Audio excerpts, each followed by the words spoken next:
don't stop.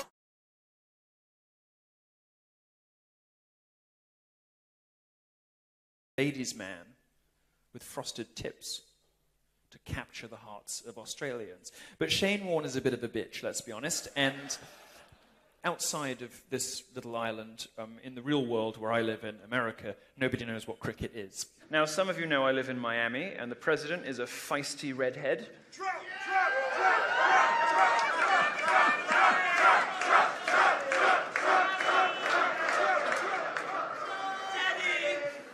Thank you. It starts with the early adopters who are sort of over-enthusiastic, and then the smart people who've actually read my columns chip in. Thank you. Daddy. Just kidding. Thank you for that. It's remarkable about him. He can provoke chants like that in Australia, where it's not even the same day as the rest of the world. I said that a few nights ago, and somebody said, yeah, we're living in the future.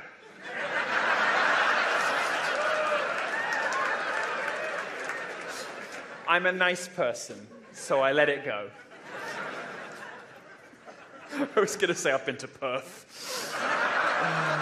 Anyway, our president, red-headed, skeptical of Islam, wants a burqa ban, sound on immigration, hated, all right, love, hated by the left. It's almost like Pauline is in the Oval Office. Speaking, by the way, of gingers. Hey, Milo, you can't hide! All those Nazis on your side! I understand you call them rangers. Apparently that's a bad word. I got into trouble when I arrived in Australia for my judiciously chosen comments about Julia Gillard. I said, this is important, this is not a laughing matter. It's not a laughing matter. I said, and I quote, that I thought she was a bit of a prick. Now, the Sydney Morning Herald was very upset with me. Various other left-wing outlets have condemned my coarse language, so I would like to set the record straight and apologize to pricks for the unflattering comparison. Now, there's one final redhead that I'm unlikely to make friends with on this trip. This is Clementine Ford.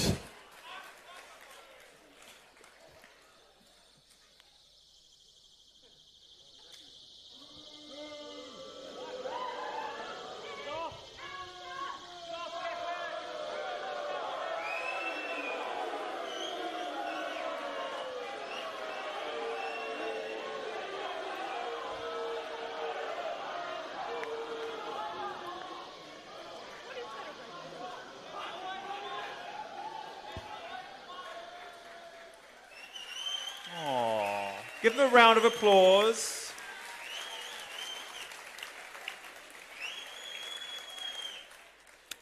Ironically, that's what I hear when Clementine starts speaking. It's a sort of high-pitched, mildly irritating, but basically pointless and ineffective noise. It's probably the worst protest I've ever had. It was like a fire alarm going off in a different state. I can clap more disruptively than that. Good Lord. Now, back to dear Clementine. In her native tongue, of course, her name is... Back in the realms of man, she's known as Clementine Ford Explorer. But the car manufacturer's lawyers have asked me to clarify that the rear end of their SUVs are considerably lighter and smaller. Now, I'm a lovely person. I'm a compassionate person. I'm a sweet, decent person. So I wanted to know when I came to Australia what had driven poor Clementine into the terrible state that we see before us these days. What childhood trauma, what horrible affliction had she been born with that left us with the gruesome, gargoylic apparition we now see in front of us. And then I discovered she was born in Queensland. And my mystification turned to pity and sorrow. Now, apparently, this human lump of half-melted butter has children. A triumph of the turkey-baster's art. As you can see from this lovely image, suggestions from right-wing shock jocks like Rush Limbaugh that feminism is just how ugly women elbow their way into public life are entirely without merit. And in fact, if it weren't for the hateful internet postings of cis-het white patriarchal bastards like you, I'm quite sure Clementine would be an astrophysicist by now. A marine biologist, perhaps. A Nobel laureate, instead of a fat cunt on Twitter.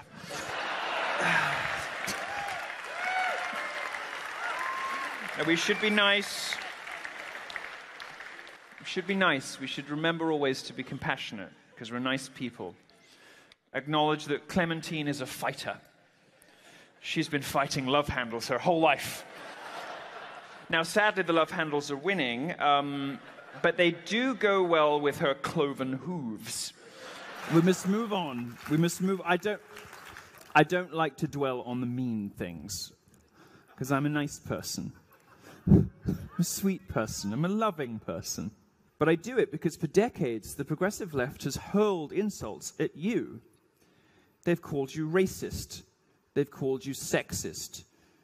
They call me those things too. They even call me, what do they call me? They call me homophobic, transphobic, white nationalist, pedophile apologist. Well, let me set the record straight. Only transphobic is true.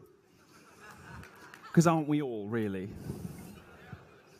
But they've been doing this for a long time, and you see, the thing is, if someone in this room, and I'm sure none of you would do this, but let's say, for instance, that accidentally somebody had wandered in who had unsavory views about other races, if that person were to turn to somebody in the street and call them the N-word, who looks bad?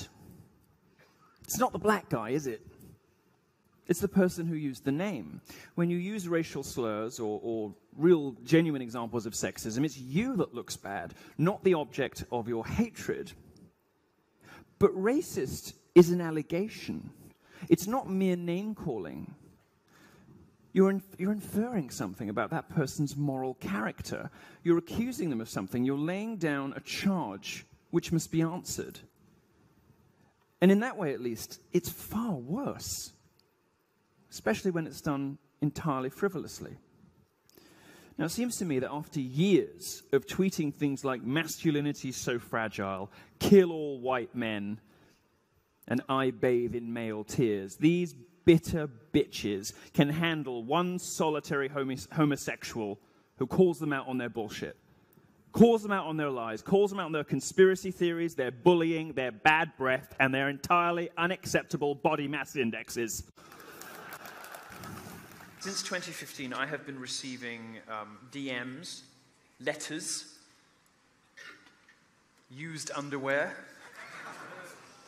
unused underwear, silk pillow shams with messages written in dried bodily fluids.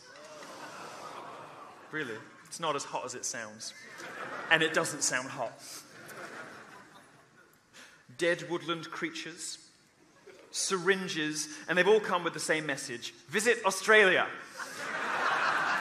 So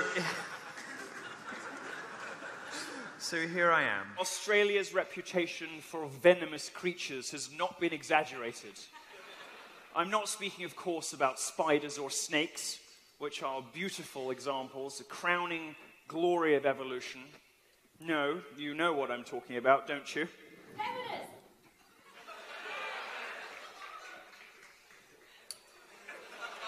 Don't you think I might be allowed to deliver my own punchlines? I know it was a sort of obvious setup, but for God's sake, you're going to be asking to share my fee. The answer's no. I mean, of course, the otherworldly horrors of the ABC and its permatanned feminist hosts, especially the men. Male feminists. Male feminists. Now listen, post-Weinstein, the rest of the world has finally caught up to what I have always known, which is that when a man describes himself as a male feminist, you can start the clock on the rape charge.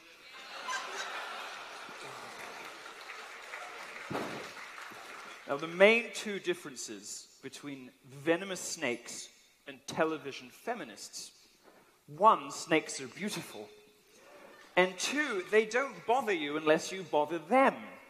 Unlike the busybody school moms of the social justice left, who are dedicated to telling the rest of us how we should live, what language we should use, and whether it's okay to laugh at how crap Aboriginal art is.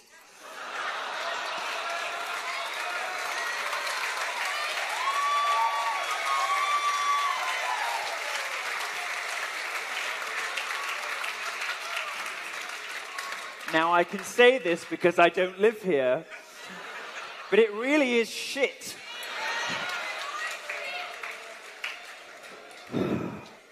The Western Europeans who colonized Australia brought with them a heritage of culture, the richest in the history of human civilization, from the majesty of St. Peter's Basilica to the profundity and complexity of Wagner's Der Ring des Nibelungen, from the architecture to the architecture of...